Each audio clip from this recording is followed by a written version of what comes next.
നമസ്കാരം. Alpha palliative care daily ന്യൂസിലേക്ക് സ്വാഗതം. പ്രധാന വാർത്തകൾ.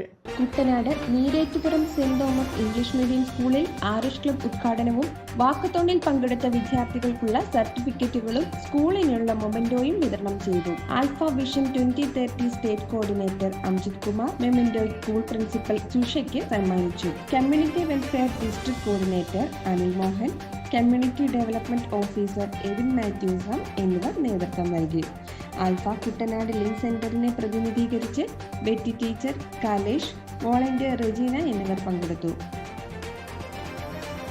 Valappad government vocational higher secondary സ്കൂളിലെ ആരുഷ് ക്ലബ് അംഗങ്ങൾക്ക് 30 മണിക്കൂർ പാലിയേറ്റീവ് കെയർ ട്രെയിനിങ്ങിന്റെ ഭാഗമായുള്ള 10 സ്കിൽസ് പരിശീലന ക്ലാസ് സംഘടിപ്പിച്ചു. കിടപ്പിലായവരെ എങ്ങനെ പരിചരിക്കാം എന്നത് സംബന്ധിച്ച പരിശീലന പരിപാടിയിൽ പ്രിൻസിപ്പൽ സിനി സ്വാഗതം ആശംസിച്ചു. Alpha Thalikkulam centre nurse in charge Jayashree class നയിച്ചു. കമ്മ്യൂണിറ്റി വെൽഫെയർ ഡിസ്ട്രിക്ട് കോർഡിനേറ്റർ മേഘ്ന അനിൽകുമാർ, വിദ്യാർത്ഥി പ്രതിനിധി അദ്രിജ എന്നിവർ നേതൃത്വം നൽകി.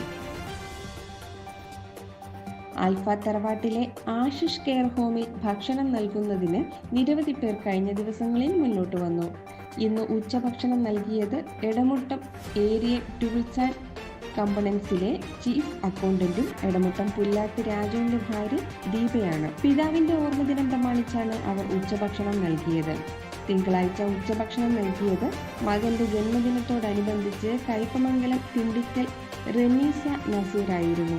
നാളെ ഉച്ചഭക്ഷണം നൽകുന്നത് ചാമക്കാല സ്വദേശി ചീരാശ്ശേരി തങ്കം ഹർഷൻ ആണ്. ഭർത്താവിന്റെ ഓർമ്മദിനത്തോടനുബന്ധിച്ചാണ് അവർ ഉച്ചഭക്ഷണം നൽകുന്നത്.